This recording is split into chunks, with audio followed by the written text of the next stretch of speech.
Okay. അതിനുശേഷം inhaler മാറ്റുക, cap അടച്ച് വെക്കുക. അത്രേ ഉള്ളൂ. വളരെ ഈസി ആയിട്ടുള്ളത്.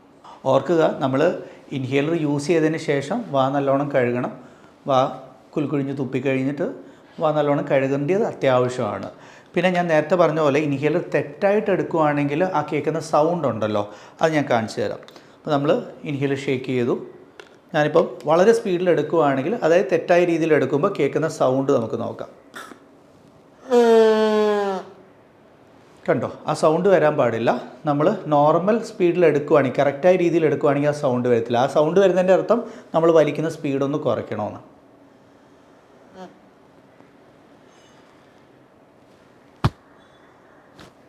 നേരത്തെ പറഞ്ഞ പോലെ ശ്വാസം പിടിച്ച് വെക്കുക. 10 സെക്കൻഡ് പറ്റുവാണെങ്കിൽ 10 സെക്കൻഡ് ശ്വാസം പിടിച്ച് വെച്ചിട്ട് പുറത്തേക്ക് ഊതുക. വാ കഴുകുക. ഇത്രയും ശ്രദ്ധിക്കുക. ഓക്കെ.